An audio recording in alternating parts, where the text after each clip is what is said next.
Добро вечер. Еден швајцарски весник завчера напиша: системот Груевски гребе и гризе. Македонската власт, конзервативците во Македонија играат Балкано. Тоа скоро секај овдека го констатира и никој не очекуваше дека власта ќе преде како мачките на Ван Хауте, повеќе од очекувано дека ќе гризе и гребе. Денешни сплет на околности за кои дури и добро упатените новинари се обидуваат да детектираат по кои линии сега се движат некои од настаните. Кој го бара Далаверски одново? По чие барање тој е уапсен ноќеска во Белград? Во исто време пред Централниот регистар дежура полициските алфи за да го обезбедат Централниот регистар за изнесување во доцните ноќни часови на документите неопходни за специјалното јавно обвинителство. Денеска Основниот суд Скопје испрати соопштение со која продолжува војната со специјалното обвинителство, тврдејќи дека во едно холивудско сценарио тие се обидуваат надвор од мандатот во налогот на судот за одземање на документи да вршат претрес во Централниот регистар. Тоа ќе бидат малите тивки судски војни на маргините кои ќе треба да го блокираат скоро секојдневно специјалното јавно обвинителство.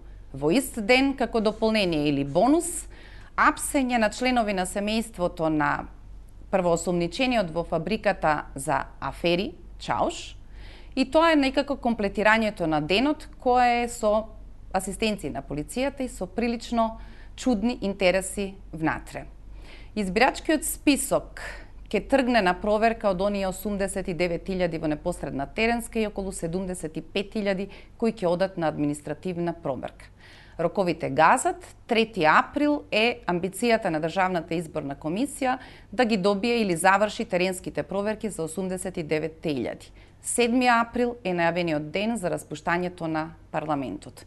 Дали термините ќе бидат пробиени и дали трите нужни услови, медиуми, избирачки список и одвојување на партијата од државата, ќе бидат условите кои некаде, не јавно, но сепак ќе бидат рецензирани помеѓу лидерската четворка како можност за одржување на изборите на 5 јули или нивно ново одлагање.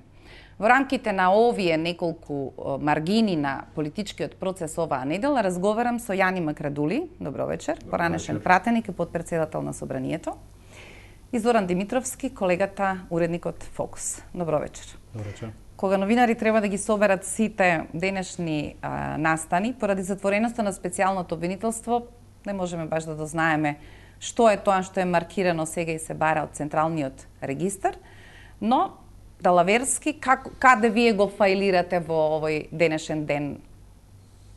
Па се случуваат драматични настани, меѓутоа само на прв поглед нели драматични, тоа е и очекувано затоа што нели пред избори и очекуваме дека власта во својот предизборна некаква кампања ќе демонстрира се што може да демонстрира единствено сила во овој последен период и моќта нели со која што располага за да евентуално наштима одредена политичка атмосфера која ќе и придонесе за да освои што подобар изборен резултат. Во контекст на ова што се случува со Даравелски, тоа е нели еден малку постар случај. Разбравме нели дека 2013 е пуштена барање за екстрадиција од Србија, тој е осуден на 7 години затвор во Македонија. Но интересно е нели што после 2 години и токму во ова предизборие Србија решава да ја почне таа екстрадицијска постапка, односно да биде во екстрадицијски притвор, па сега има жалба, ќе видиме што ќе се случи. Доколку го испорача Србија на Македонија, сметам дека за тоа повторно се крие одредена политичка игра на Никола Груевски. Знаеме дека господин Даравелски беше нели е близок до структурата на Љупчо Гергиевски и до нели поранешното ВМРО ДПМН, односно раководство на ВМРО ДПМН. И тие се не само што се блиски, на времето беа поврзани со бизниси, финансиски и така натаму. И мислам дека со Даравелски ќе се обиде Никола Груевски и Сашо Мијалков да го уценуваат Љупчо Гергиевски на избори да излезе со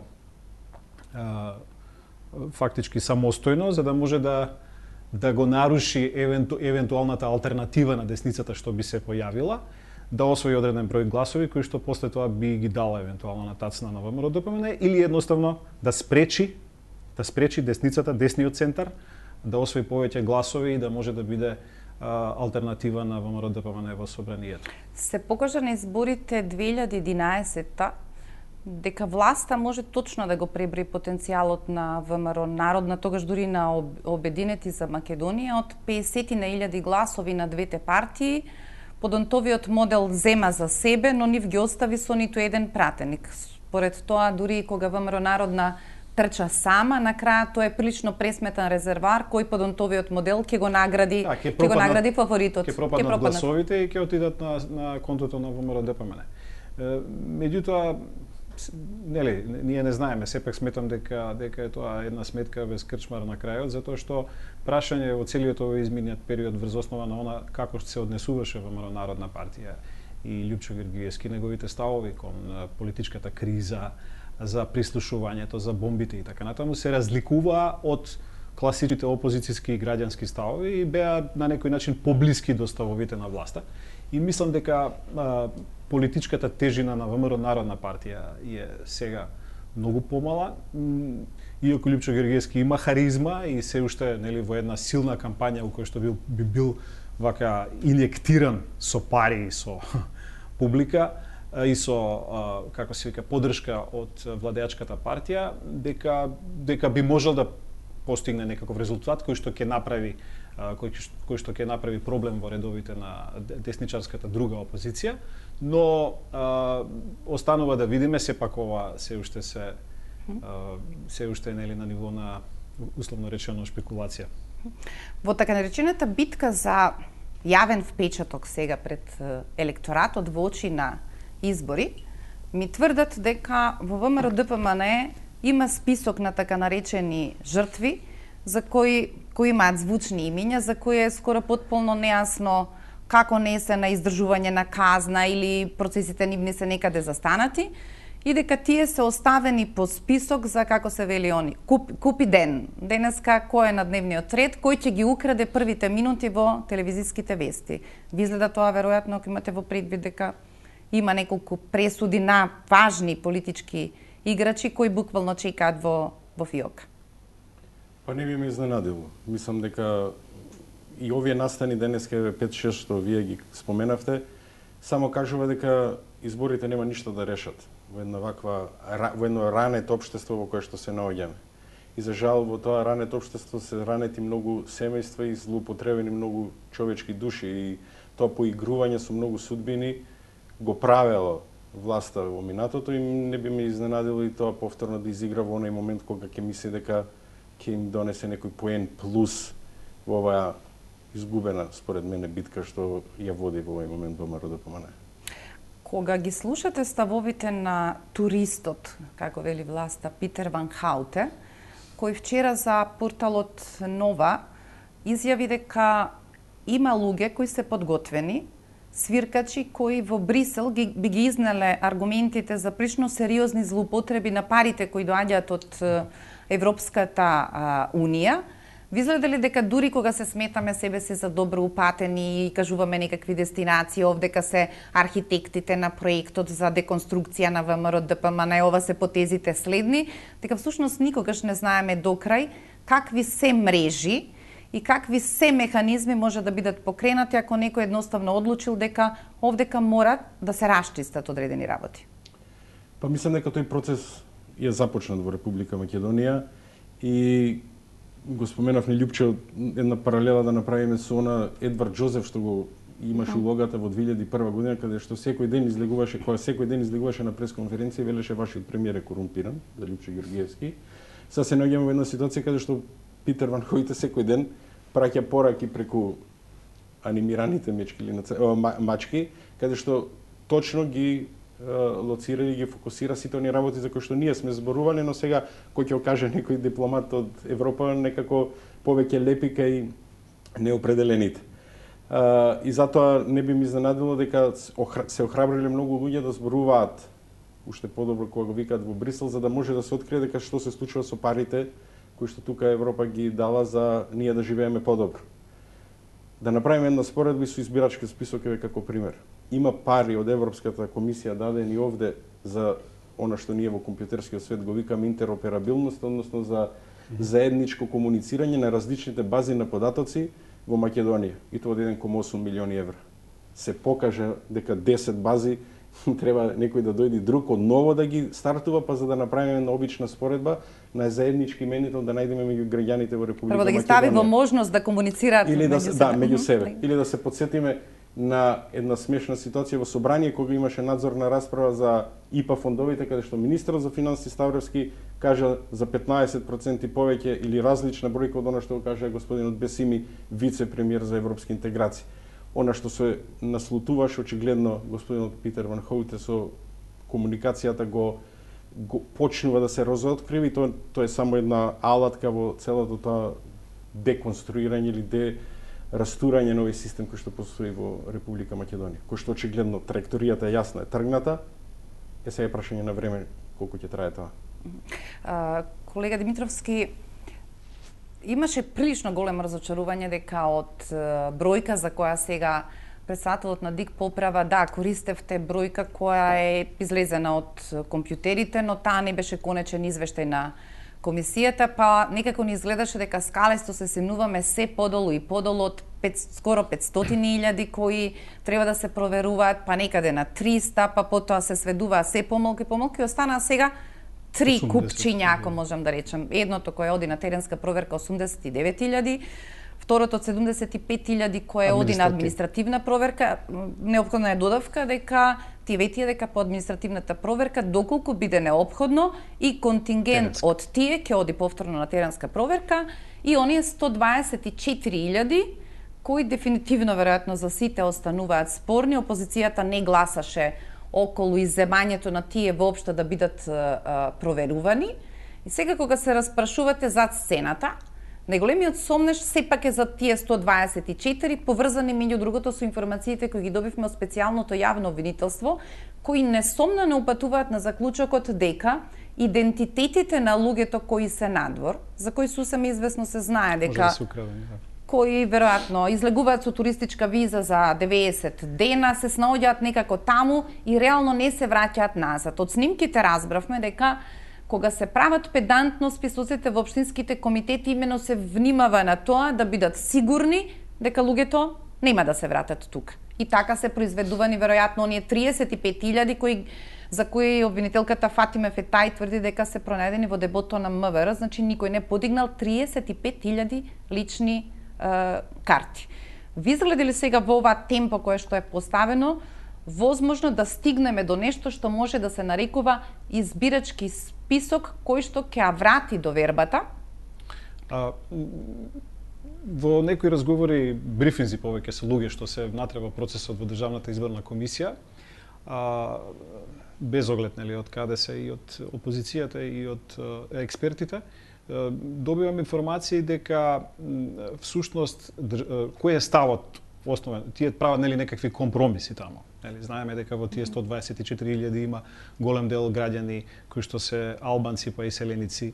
Меѓутоа добивам уверувања дека ставот на Државната изборна комисија од една страна е компромисен од политички причини, но од друга страна има увереност кај експертите дека ниту овие 124.000 граѓани ќе можат да бидат злоупотребени на изборниот ден, се разбира, тие според законот имаат право да дојдат од Австралија, Канада, Швајцарија и така натаму да гласат. Нашиот закон е многу либерален во однос на диаспората. Им дозволува на диаспората да може да дојде да гласа ако има овде адрес. А адреси имаат сите. Па дури и ако немаат, се запишуваат на некои роднини и така натаму, само за да добијат лична карта и во Македонија. Сите имаме такви некакви роднини пријатели. Но ме уверува луѓето дека поентата е тие луѓе да не можат да се злоупотребат. Ако некој ги донесе како контингент со авион, како што ги носеше Али Ахмети, па гледавме и Груевски, тоа не може да се спречи, никаде. Но требаат многу пари, да донесете 100.000 луѓе. Но поентата е на изборниот ден да не може никој да гласа во нивно име. А тоа е процес што Државната изборна комисија нема намера да го прави. Зошто? Сега не ги оправдувам, само објаснувам она што го добив како некакво уверување. Тоа е работа на Катица Јанева.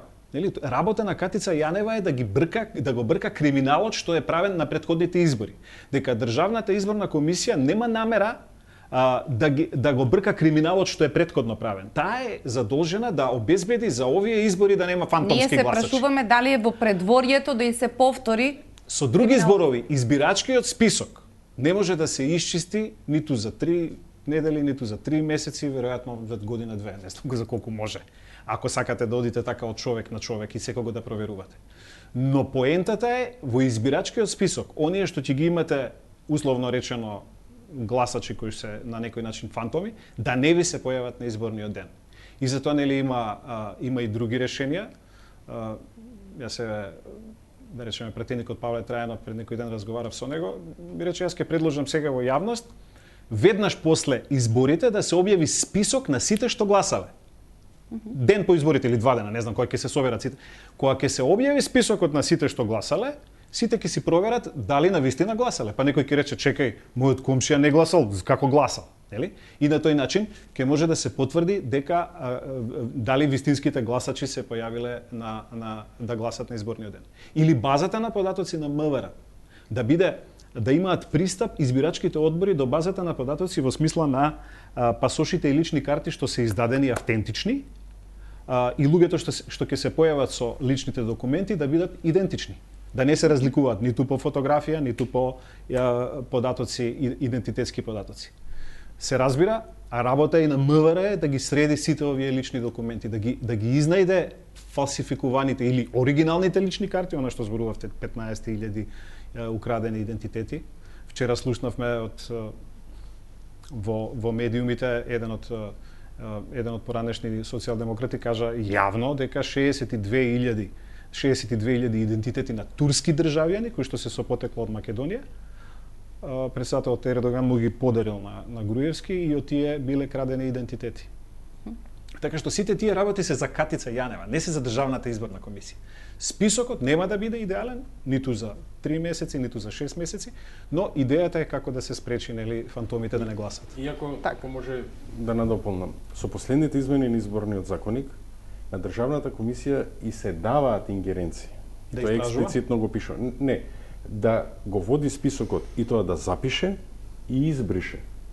Значи, она што тие сакат некој да го префрлат во управна постапка, тоа во законот не го пишува. Тоа ми било секојаш хендикеп кој дојде во собрание уште од инженерски, ја читам реченицата така како што пишува. А таму пишува дека Државната изборна комисија може да запише и може да избрише човек од избирачкиот список доколку се утврди дека тој не ги исполнува условите. И она што е тезата што ВМРО-ДПМН и ДУИ сега сакат да ни ја продадат. Да, има 2,4 милиони со државјанство. А јас подоцна можам да се жалам во управна постапка доколку сметам дека ама ти ако немаш активно живеалиште, ти не можеш да бидеш таму. Или пак во 2013 година на иницијатива на опозицијата ги избришавме сите кои што немаја валиден биометриски документ. И тие се 123.000. Тие се наоѓаат во базата на МВР, ама тие не се во избирачкиот список. И мислам дека таа дик треба малце тоа се зеленици кои немаат. Не, тоа се луѓе што 30 години не побарале биометриски документ. Оне макар дури што ме но некако тоа на граѓаните треба да им се каже за да се окуражи дека во овој момент на овие избори никој друг, односно Груевски, нема да одлучува во наше име. И дека ако едно мало место во Источна Македонија е полупразно или празно, не може да има одзив од 86% или 90% како што се прави. Но таа гаранција и треба и дик малце кураж да даде на граѓаните дека ви ставам неколку претпоставки. Државната изборна комисија треба во посебен извод на избирачкиот список да ги води оние кои што се на привремен престој надвор и кои дента можат да дојдат да гласаат. Тие не се обврзани на избирачкото место себе си да се представуваат дека што туку дошле од Цирих и се подготвени да гласаат. Според тоа, кога гледате дека почнува да речеме еден член на ДИК, Силвана Бонева да зборува, може би се на привремен престој, може би се земјоделци, може би се невработени, на крајот претпоставувам дека сето тоа може би уште колку има такви, завршува со констатација затоа треба да провериме. И затоа изненадувачки како 7-0 гласа, дека 124.000 нема потреба да ги проверат. Бидејќи 7-та изборна единица е со доброволно пријавување, под претпоставка дека во Албанија имате луѓе кои имаат лична карта во општина Центар и имаат пасош на Албанија. Со пасошот ќе се пријават и ќе гласаат во Тирана, со автобус ќе ги спроведе шефот кој ги спроведуваше, со личната карта ќе дојдат да гласаат во Скопје.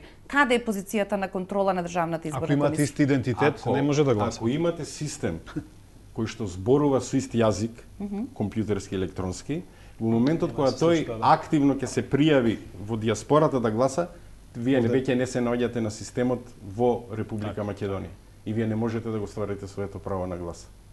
Ние се сеќаваме дека тоа дуи доцна сати што им приредува ВМРО ДПМН, се сеќаваме на слика каде што Пешевски спиеше во Тирана во амбасадата кога си ја заврши работата и каде што во Албанија и во Косово сите гласаа за пратеникот од ВМРО ДПМН, а не за некој друг кандидат.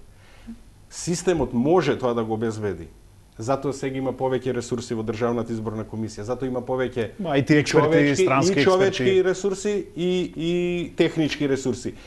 И затоа треба да се поработи Овој дел на етничкото ми е потполно смешен, дека морале да имаат меѓу другото увид со своите одлуки да не произведат и такви констелации.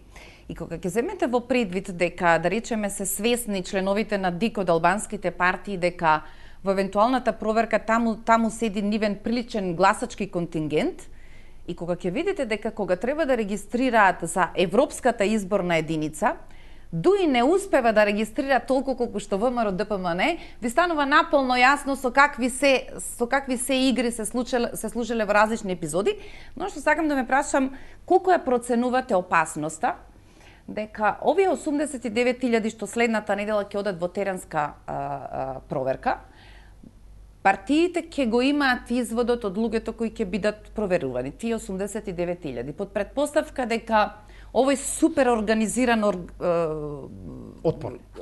концепт на ВМРО ДПМН кој има се запишано. Ова не е попис, не сте обврзани да бидете дома, ниту првиот, ниту вториот пат кој ќе ве посетуваат анкетарите. Очекувате ли ВМРО ДПМН со потенцијал да организира прилично бојкот, да се испонасме нова бројка со тоа што анкетарите безброј пати ќе се појават до врати кои не може да ги проверат? Можно е, тоа може да се очекува од ВМРО ДПМН, или да го обструира комплетниот процес на теренска проверка. Меѓутоа, пак, повторно сакам да нагласам, многу е важно каков тип на идентитети се запишани во избирачкиот список. Значи, дали станува збор за луѓе кои што го слушавме премиерот како вели, па тие можеби менувале адреса, па затоа се вака или онака запишани. Не гласа адресата, гласа човекот. Не гласа адресата, гласа човекот. Значи, слушавме најразлични приказни. Меѓутоа, многу е важно, нели, од една страна, ако се тоа луѓе со право на глас во Република Македонија. Значи, за овие 124.000, нели, ставот е дека тие се државјани на Република Македонија и имаат право на глас без оглед што се во странство. Прашање е, нели, дали колку од нив имаат адреси, со што исто така може да го загубат правото на глас и да останат на тој начин во избирачкиот список. Меѓутоа, значи, мислам дека е работа на истрага пред се во МВР.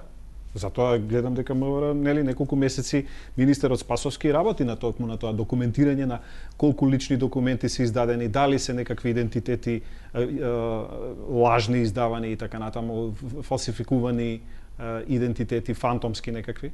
Значи, ако целиот тој процес заврши во овие институции на системот, ја не сум уверен дека Државната изборна комисија, вклучително и овие отпори што ги има во, нели, што би ги правела евентуално и управниот суд, знаеме дека управниот суд, како и уставниот, како и другите судови, е под контрола на ДПМН, дека ќе дозволи бришење на голема бројка на гласачи. Па дури и да има некои нелегални и незаконски гласачи. Дека тоа ќе биде процедура која што ќе биде обструирана пред се и која што ќе работи во корист на владеачката партија.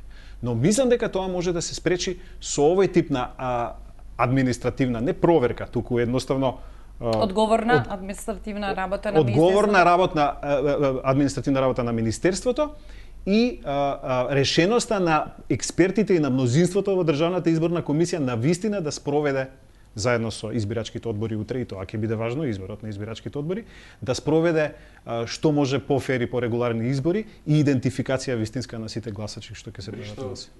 При што еден товар на почеток има целиот овој процес, бидејќи луѓето кои што да ги проверуваат сега граѓаните дали се наоѓаат во становите или не, се оние што го спроведуваат пописот.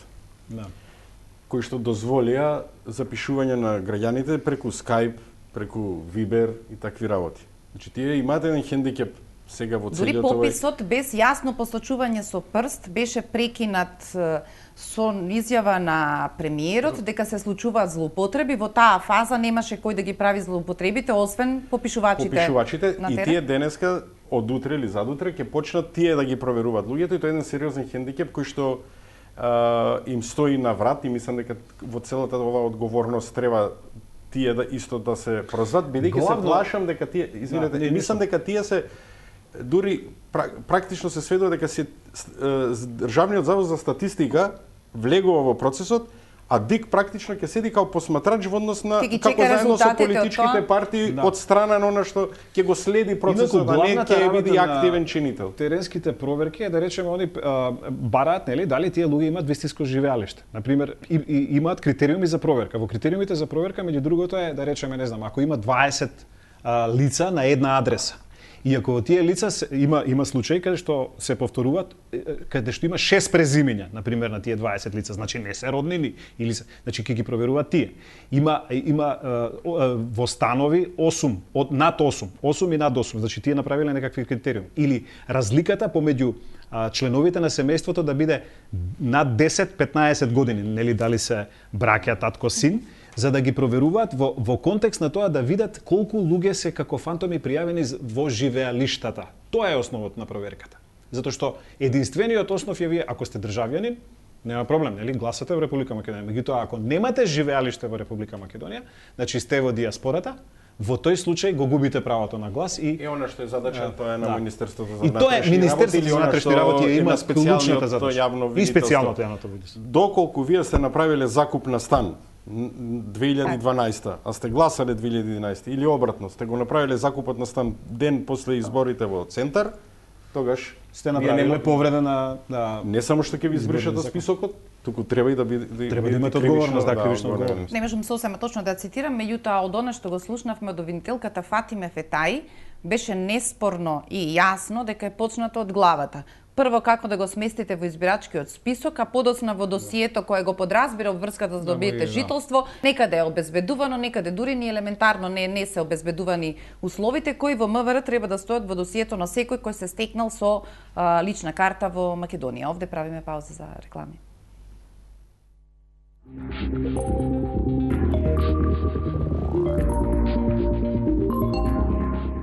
Искористете ги одличните услови за стекнување сопствен дом. Во промотивниот период до 31.3.2016 каматната стапка изнесува 2,9% годишна фиксна за првите 3 години и 6,85% годишна променлива за остатокот на периодот. Без надомест за одобрување и администрирање и без трошоци за процена на вредноста на инструментот за обезбедување.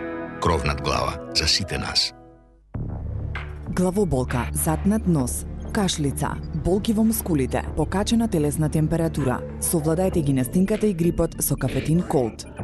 Кафетин Колд содржи витамин С. Пред употреба внимателно да се прочита упатството. За индикациите, ризикот од употребата и несаканите дејства на лекот, консултирайте се со вашиот лекар или со фармацевт. Добро е да знаеш дека имаш некој што секогаш е тука, подготвен да ти го олесни денот. Со E-Punkt плаќајте ги онлайн вашите фактури за електрична енергија со само еден клик. Регистрирајте се за E-Punkt на evana.mk.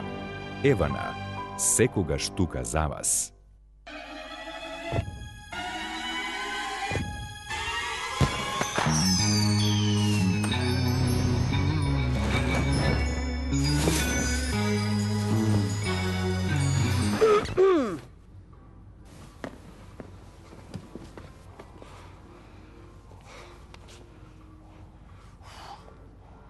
Ке го земам. Душеци Dream by Almak во салоните низ Македонија. Душек со сечи сон. фантастична саемска понуда од Мебел Ви. До 40% попуст на најголем дел од асортиманот. Комоди, гарнитури, спални, детски соби, трпезариски маси. Се за секого. Понудата важи до чистење на количините од залика. Најдобра понуда и најголем избор по супер цени. Искористете оваа саемска понуда. Мебел Ви. Квалитет на кој му верувате. Посакуваш да трае? Zenit Prepaid надополнувај и доби до 1000 денари бонус последните 10 месеци и користи го до кога сакаш и за што сакаш. Активирај со SMS Star на 1454. Повеќе за вас. VIP. Кога сакам да се случи нешто убаво, започнувам со насмевка. Со добра причина, насмевката е магична и секоја приказна има среќен крај. Веќе 90 години Лакалут Актив е добра причина за насмевка. Лакалут, ди експертен. Природата секогаш ни дава одговори на сите прашања, а ние треба да отвориме очи и меѓу многуте да го препознаеме решението што го бараме. Најдобрата шанса за тоа е утрото, кога првиот допир со природата ја разгорува фантазијата и го гасне прашањето што да правам денес. Секој ден носи нови можности, а вистинската се гледа само кога ширум ќе ги отвориме очите. Природа што ширум ги отвора очите. Нескафе Класик. Супер наградна игра на Елит Кафе. 300 дена, 300 машини за перење. Секој ден по една и многу други награди. Отвараш, уживаш и машина за перење добиваш. На здравје кафе со Елит Кафе. За методата лазерска корекција на диоптријата имав слушнато уште како студент во текот на мојот престој во Соединетите Американски држави, но сепак не се одлучив да го направам тоа тогаш затоа што не бев сигурен. Моментот кога се запознав со тимот на Систина офталмологија, всушност ја добив потребната доверба и сигурност за да ја направам лазерската корекција на мојот вид. Закажете преглед и вие и за секогаш ослободете се од очилата. Систина офталмологија. Хотел Тино, Охрид, сместен во идиличен пејзаж на населбата Свети Стефан со поглед на прекрасното Охридско езеро. Располага со спа и велнес центар, џакузи, внатрешен и надворешен базен, базен за деца, детско игралиште и сала за состаноци, ресторан и летна тераса со капацитет од 250 гости. Хотел Тино, Свети Стефан.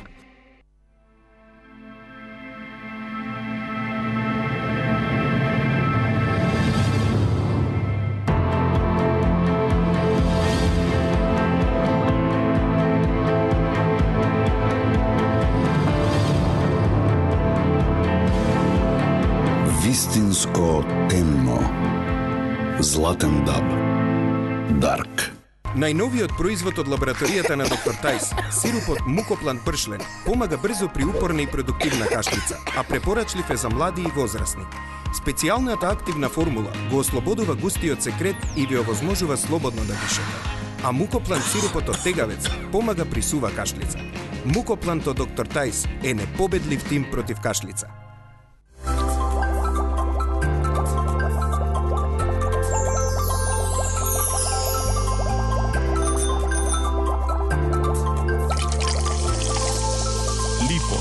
Стариот добар вкус. 60 години знаеме и создаваме вложувајќи во вашата иднина, постојано поддржувајќи ги вистинските вредности. Заедно градиме подобро утре. Вашата доверба е нашиот мотив за повисоки цели. Вашата сигурност е наша обврска. 60 години Комерцијална банка. Заедно создаваме вредности.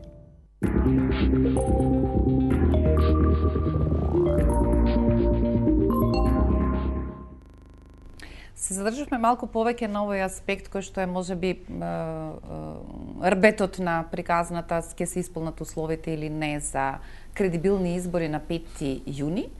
И оние два условно за медиумите, иако сум новинар, се помалку дури и ние зборуваме дека е возможно да се обнови диалогот и да се направи пробив околу таа тема.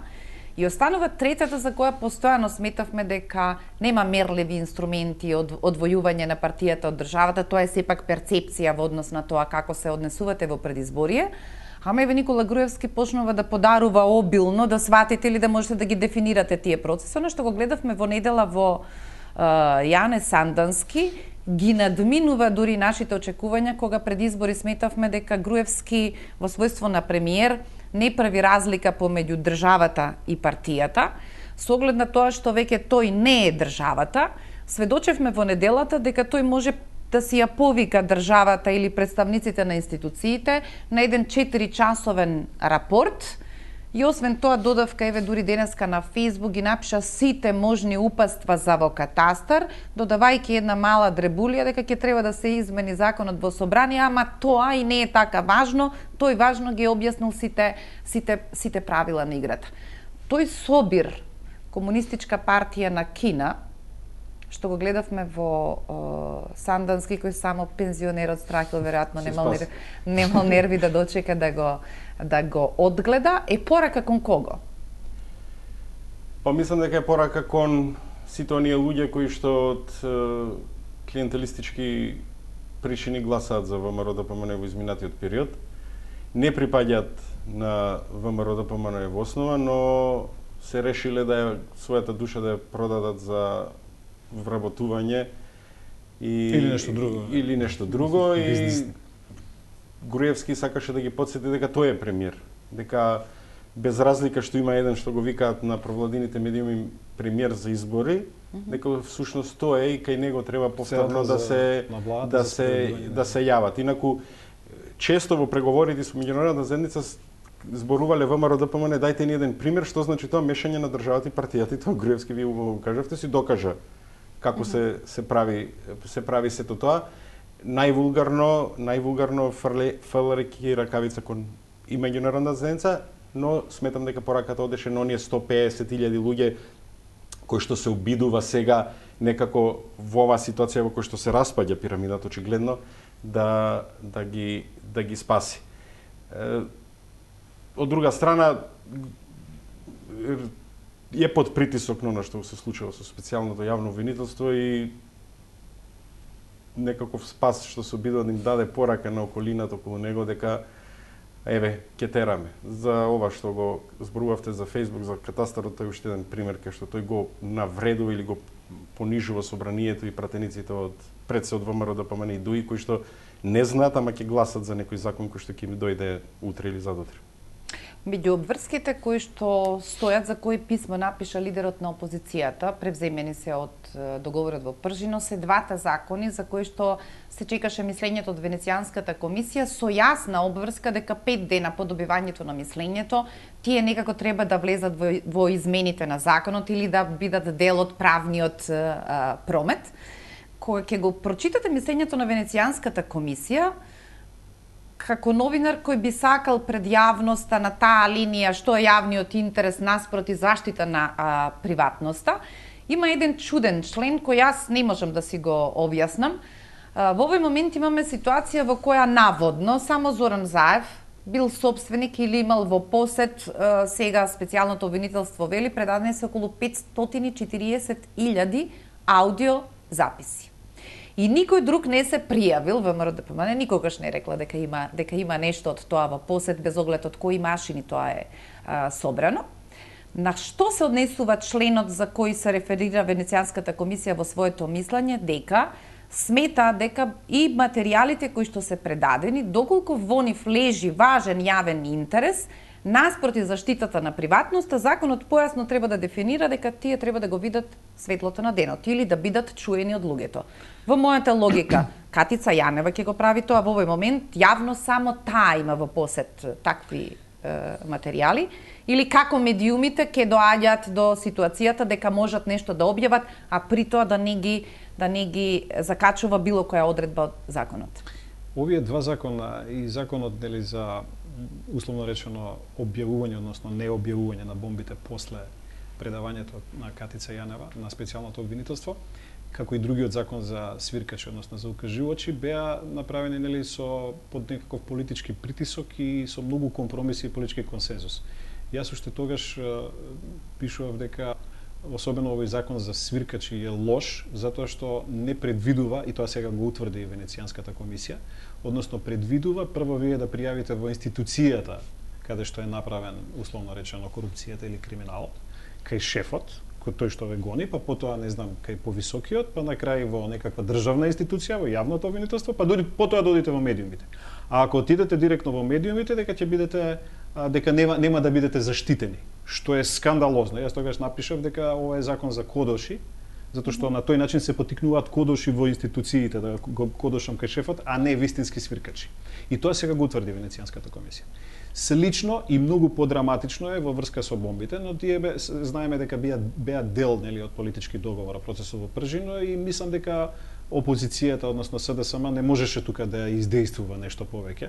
Добро беше тоа што го издействува дека бомбите можат да се овие што беа веќе емитувани, дека објавените, затоа што нели видовме и таков закон од помислењето на Талат Џафери дека не смее ништо да се објавува. Тоа што сте го слушнале, не сте го слушнале. Но сега тоа е и нели на некој начин оставено, нели, на менаџирањето на меѓународната заедница, односно Венецијанската комисија, која што има извонреден правен, нели, углед во Европа, и сега треба да се очекува промена, нели, на законот, односно претпоставувам дека опозицијата веднаш ќе побара во собранието да се промени тој закон.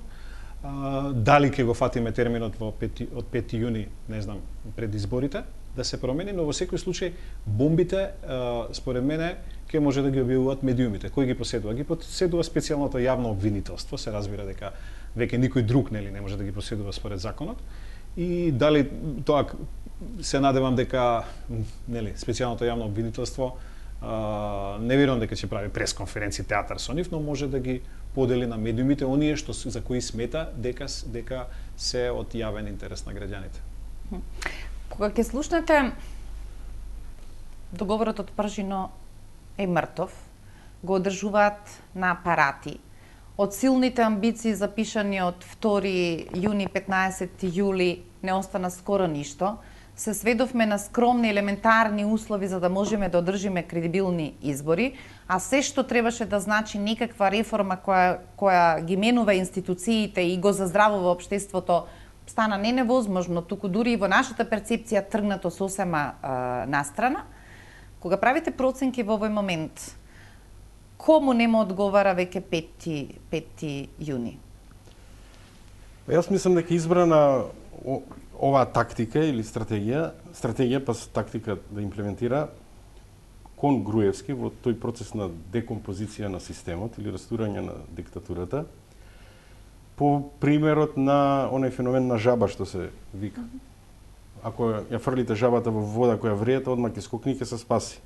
Ако ќе ставите на 1 степен температурата, полеки, тоа му се случува во овој момент на Груевски.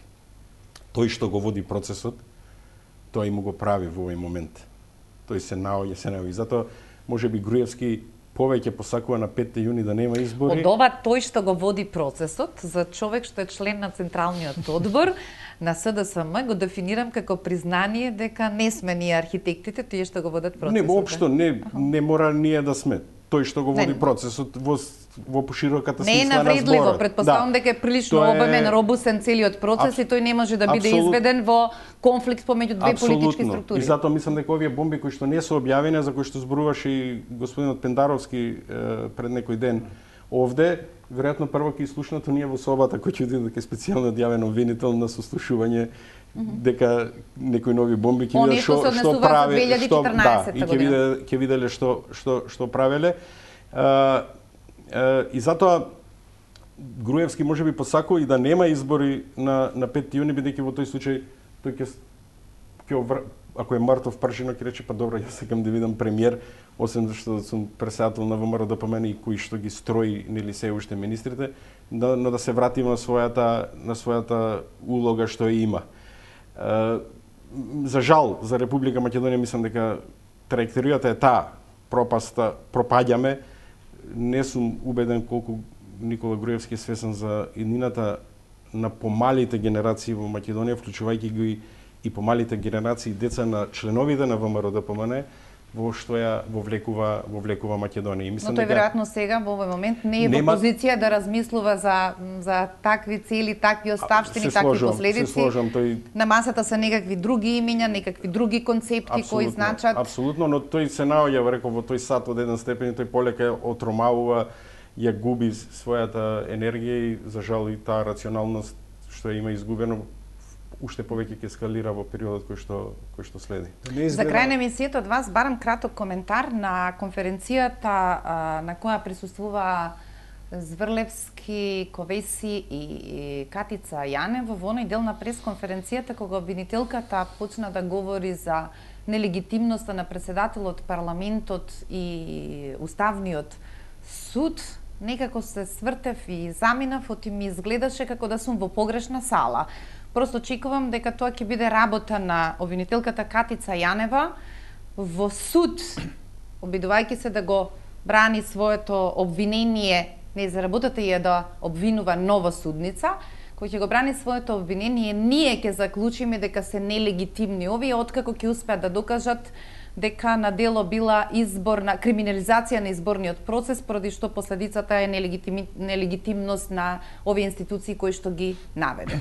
Мито само ден-два после таа условно нервоза за премногу излет во политичкото, всушност сватив дека сепак Јанева пар екселанс се соочува не со правни пречки доминантно, колку што се соочува со политички удари и може би е сосема разбирливо дека ќе го користи секој момент да возврати на политичките пораки кои се надвор од правните аули во кои што таа би требало да одговара и коментира.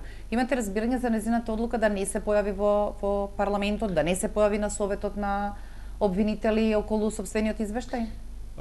Знаете што, специјалното јавно обвинителство од луѓе од власта е не само оспорувано, нели имаме иницијатива до Уставниот суд тоа да се забрани. Знаеме дека тоа е нешто што не е прифатено со добра политичка волја на Груевски во политичките преговори, дека е, што би рекла американците, at gunpoint подпишано за специјалното јавно обвинителство. И од тие причини спетам дека Катица Јанева нели се зборува дека легитимитетот го црпи од собранието и не смее да го одбива да оди во собранието да дава отчет. Напротив, или можеби не напротив, туку јас сметам дека таа легитимитетот го црпи од задачата која е дадена да ги открие нели сите овие криминали, односно да ги докаже кои што ги слушавме од бомбите, пред се во контекст на фалсификувањето на изборите. Зошто постои нели конечно специјално обвинителство? Затоа што не функционираат другите институции на системот, основното јавно обвинителство, судовите гледаме како функционираат под политичка контрола. И во таа смисла појавувањето на Катица Јанева во парламентот би значило само нели да биде мезе за пратеничката група. Затоа што апсолутно што се институциите во Македонија? Немаме проблем ние со собранието или со владата, имаме проблем со луѓето што се таму, што ги узурпирале, ги киднапирале, ги грабнале тие институции и сакаат да глумат некаква нормалност. Оној ден кога ќе имаме легитимно политичко собрание, значи со легитимна политичка волја на граѓаните, во тој случај можеме да бараме од Катица нели да го почитува овој легализам. Она е избрана нели легалистички со закон, меѓутоа легитимитетот не го црпи од таа група пратеници. Тоа е група пратеници кои што не се легитимно избрани и знаеме дека има сериозни сомненија за изборен фалсификат и според тоа и е оправдана незината. Во нормални ситуации јас сум убедена дека ние бија растргнале обвинителката за излети во политички води во кои го додавам дури и соопштението при првата одлука на судот околу неизрекување мерка притвор. Соопштението на обвинителството беше: жалиме што судот пропушти шанса да се запише во историјата. Но ова се толку многу вонредни околности во кои јас почнувам да разбирам како почнуваме да одмеруваме тежината на притисокот и обидот да се справите со тој притисок и да го оставите просторот кој што ви го дефинира законот за нешто да сработите. Во самиот извештај неспорно дека за релативно кратко време успеале прилично да сработат и сега колку е релевантна оваа наша дебата. Па мислам дека во Македонија, јас се противам на тезата на ВМРО ДПМН дека овие избори ќе решат политичката криза. И мислам дека уште многу напор треба да се направи за да се вратиме на некоја нормала. Ќе дојде време кога политичките партии ќе направат консензус околу, например, договорот или препораките на Прибе. И затоа тој се вика чекор напред или напред во самиот дел се има во своја глава препораките на Прибе. Ке се има консензус тие пари што се украдени да се вратат, секој што се огрешил од јавната функција да биде казнет и така натаму и така натаму. Но во тој извештај на Прибе едно од 17 пати се споменува довербата во институциите.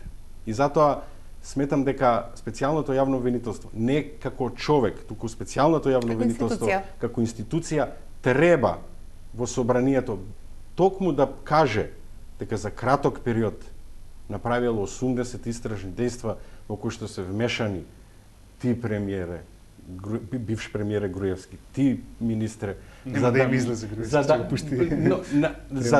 за да во јавна седница, на директен пренос на собраниска седница, го окуражи или му даде тригер во овој момент на општеството или на опозицијата, кој што и фали еден додатен тригер во овој момент за постигнување на крајната цела, тоа е растурање или декомпонирање на ова што го прави Груевски во изминатиот период. Ние мораме да почнеме да градиме доверба во институциите и тоа да го покажеме со сопствен пример. И затоа, кога имате таков материјал, местото ви е токму во собранието, па за да им покажете и да јас се сложувам со тоа, нема само политички обструкции, има примитивни обструкции. На пресконференција дека тоа ќе беше само еден обичен циркус каде што Јанева ќе одговараше за своите станови, за синот каде го вработила и за тоа, а не за специјално не за започинатиот сопруг, мислам тоа е под секое ниво. Но тоа не е дел од извештајот. Делот извештајот е дека функционери на ВМРО ДПМН злоупотребиле и направиле има сериозни индици за тешки криминали со кои што го растуриле општеството и ја растуриле парламентарната демократија. И тоа треба да им се каже во очи. И тука не треба никој да бега, нити да се срами, нити да се чувствува нелагодно пред некој да ги почитувате институциите, тој што ги узурпирал и ги нарушува институциите и законите. Добро е да дебатираме, мене ми се допаѓа што има опречни мислења и во јавноста и оние дури кои што го посакуваат успехот на специјалното обвинителство, се делат меѓу тие кои велат се што рече на пресконференцијата требаше да им речеш таму во парламент, други сметаат дека не треба да се појави. Здраво е да се има околу процесот различни мислења и дебати. Друго прашање што Катица Јанева има можеби нема добар пиар настап за разлика од другите обвинителки кои се подобри, па евентуално тие можат подобро да се носат со хиените во парламентот. Може да си даде представник, бидејќи реков, тоа е извештај на специјалното јавно обвинителство, не е на одредена личност и кога имате такви докази, материјали, комотни ќе бидете таму. Ви благодарам што вечерва бевте мои гости, пробивме дури малку во терминот. Центарот за комуникација ќе ни брои повеќе секунди против ВМРО. Благодарам уште еднаш.